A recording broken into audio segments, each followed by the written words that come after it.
Hello and welcome back to the Premier Injuries podcast. Today we're talking all about Achilles injuries with a focus on Diego Carlos. But before we get into it, I have to welcome on, as usual, to the podcast, Raj from Free CB Performance. How you doing today, Raj? I'm good, mate. Yourself? Yeah, not too bad. I mean, this is an interesting one. We've done a bit of data crunching, Ben and I. He's obviously not here today, but I think this one, a lot of people do experience this. So we will get onto the kind of discussions for the layperson. But yeah, let's start off with this. So the latest from the club is that he's ruptured his Achilles tendon. He's undergone surgery, which, typically sees return 6 to 7 months, all depending on a lot of factors. So the fact that he has gone to surgery, what does that already tell you, Raj?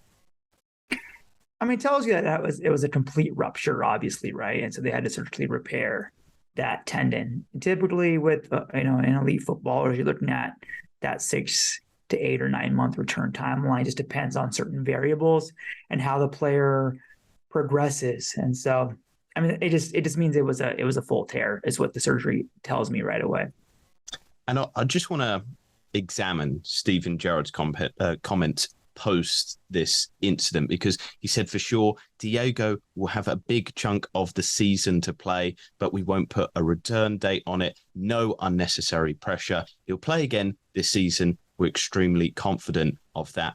But is Gerrard's confidence a little bit misplaced? Does he have a right to be so positive? Yeah, I didn't really understand why you would even say that, right? Like, he'll come back this season. I would just say, I think that actually does place undue pressure, right? Saying he'll be back this season, but there's no pressure. Like, no, that is the pressure now that you said this season, because like we just talked about, there's variance on the timeline. You've seen guys come back in 6 months. We've seen people come back 9 to 10 months. And so I don't even know why you would put that on him. And I think the other concern with that is, we know as the season progresses, games get more intense because there's more on the line. So bringing him back later on in the season into higher intensity games, now you're trying to reacclimate a player coming off a serious injury into high intensity matches. That increases risk even more, whether it's for re-injury or injury to other soft tissue. And I want to ask as well, in terms of other risk factors, is age a problem? Looking at Diego Carlos, he's the wrong side of 30. I mean, is that going to play a big factor as well in his ability to return to play? We're not even talking about returning to performance levels. I mean, it can and can't. We've recently seen it be less and less of a factor. It more so comes down to what his prior training habits were, and kind of his fitness levels in general prior to this. That's really what it comes down to, more so than just pure age. And that's why we've even seen in general, the age curve continues to be shifted further and further along, right? So, I mean, yes, it does play a factor because you have simply more wear and tear on your body. But we know if you've been training the right way for years and years, it does allow you to return quicker, and it builds up more margin with kind of that injury resilience aspect. And I want to ask, even if he does return to play this season, like you said, though, it's very unlikely. How long can he expect before he returns to pre-injury performance levels? Yeah, typically I like to look at it as at least give the player 1 season to fully reintegrate back to pre-injury levels of performance. So in this case, it's a little tough because let's say he does come back, just throwing it out there, let's say 7 months. So he does have some time on the back end, right, to has some of the season for a bounce season, then preseason. So I would look at maybe like middle of next season or so for him to be back. If that happens. It just becomes a little more hazy when you have a player who has the injury during these different phases of the season. So that's really the hard part. But again, even on that, there's significant variance as well. That is a long time out, and in terms of getting to those levels as well. But I want to bring it back a few steps, and this could help people listening as well, because Achilles injuries, as we said at the start, they're fairly common. So we'll bring up some of the footage as well. But, why do these happen? I mean, typically they happen due to overload on the tendon, right? I mean, it's hard to say why, but like any soft tissue injury, it's the most common risk factors are overload. And so in his case, a couple of different things. One, we know the start of the season always comes with injury risk because you are now increasing intensity from the preseason to the regular season. That's always a jump in intensity. Secondly, it's his first season in the Premier League, which is always it's not always, but it's a higher intensity league in terms of physicality, in terms of short distance sprints. So that's another overload factor, right? And so when you combine those two things, it can then lead to some of these soft tissue injuries, whether it's the Achilles, whether it's other muscular injuries. Is it down to a sudden change in direction as well? Because that's where we kind of saw it happen with Diego Carlos. Was it that movement really that kind of caused this problem to happen? Yeah, I mean, that's typically when you're going to see it, but that's typically, I mean, that movement you do hundreds of times in a game, right? So the question becomes, what's the underlying cause behind it? And in terms of underlying causes, how can somebody reduce the risk of this happening? I mean, biggest thing is to watch how much you're doing and not overload your body. So having a ramp up process that is appropriate, having strength training and conditioning that is appropriate. There's the thing is that doesn't eliminate fully risk, but it's going to reduce the risk. And that's the thing, with any injury, all we can do is mitigate some of those risks. You can't ever prevent injury from happening. And so we've seen Diego Carlos here. He's had surgery, but there's 3 different types of surgery for Achilles injuries. There's open, mini open, and percutaneous. Is there a better one for reducing risk of re-injury? Is there a better one for seeing return to play times, as quickly as possible? I'm trying to, I don't actually know off the top of my head there what the answer there is. So I'm not that familiar with, but yeah, I have to look more into that and get back to you on that. It's a great question, though.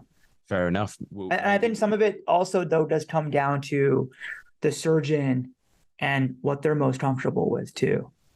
Maybe we'll open next week with that question, the grand reveal of the answer. Right. Exactly. But one other thing, again, I don't know, I've not prepped you on this, so this is just tapping into your knowledge, but there's donors sometimes grafted to give better results. I mean, is that a better way of going about it as well? We kind of see this with ACL injuries as well. Is there better results from having a donor graft? So, typically the grafts that I see are more what we call like biologics, which they'll use certain grafts that can help stimulate healing and things of that nature. Even the research on those is kind of out there so far.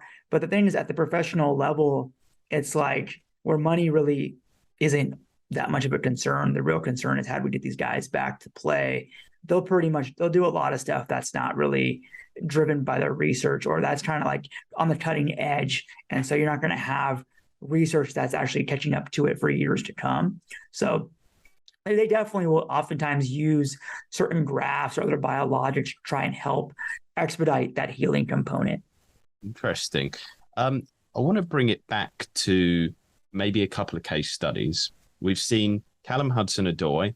He had an Achilles rupture, less than 5 months, and he was back. Yeah. Ruben Loftus-Cheek, about 9 months, 282 days. Why was there the big difference? Was it the kind of length of the actual injury and the location, or was there other reasons for the timelines that these two players had?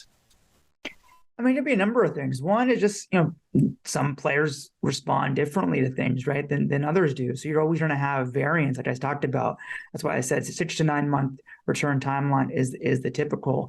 And there's so many other factors that can potentially go into it. It could be that person's previous, injury history. It could be playing style. It can be other factors that we don't know about as well. It could be one guy had a setback during rehab process, whereas the other guy did not. Why? hard to say, right? So there's so many different variables that go into recovery as well. And the final point on this that I wanted to ask you about is Callum Hudson-Odoi. We've never really seen him return to those pre-injury levels. He was so good. He was kind of explosive, electric on the pitch, and really creative as well. He had some fantastic underlying data. But is this common for this type of injury? And kind of looking at the fact, that's a few years ago now, is it likely he will never return to those pre-injury levels? I think it's tough to say with him at Chelsea because, when he came back, they've gone through some kind of multiple changes in terms of approach and managers. And so the question becomes, is it more due to the Achilles or is it more due to the fact that whatever manager came in just didn't have the time or patience to really see him adapt to the role? And so it's always for me that is the question as when you have players with these other variables around them, is it the actual physical component or is there some other component? Because it could be with him, if he's not getting playing time, it could be a confidence and rhythm thing as well, right? And so I think it's hard to tell until he gets those consistent minutes and playing time. But then again, the counterpoint is, okay, how come he's not impressing enough in training to get that or whatever it is, right? So I think it's always difficult for me to say in these situations where there's other potential variables at play. In general, though, is this a type of injury that kind of puts a limit on a lot of players' careers? Because does it mean that they lose that kind of explosive touch? Do they have to adapt their game to maybe being a slower type of player? I think at first, yeah, because it takes time to acclimate and reacclimate physically and mentally. But it can certainly be done. Eberechi Eze comes to mind immediately, right? He looks to be back pretty quickly, but he's also getting consistent playing time as well with Palace and under less of a microscope than, let's say, a Callum Hudson with Odoi over at Chelsea. So I think at first you certainly have to understand, okay, I'm not going to have that same physicality and burst, but that's part and parcel with any major injury, like coming off an ACL. I always give some caution at the start as well, that it takes time for players to get back into their full rhythm, and that full robustness physically. I think another example was the video I put out, of Pedro Neto yesterday coming off his kneecap injury. Same thing. When you've been away from the game for 6, 8, 10 months, it takes time to get back to the highest level of where you've been playing because the margins are so thin and the talent level is so high when you're talking about professional football. Well, I hope people think that the talent levels have been high on this video. I hope people have found this fascinating. And you've mentioned it there. You've got such a good channel, Raj, for people to go watch all your stuff. You have done one already on Diego Carlos, as you mentioned, the Pedro Neto one as well. Go to Free CB Performance, hit that subscribe button over there and enjoy Raj's content. But as always, it's a pleasure to chat to you, Raj, and we'll see you again next week. Cheers. I appreciate it.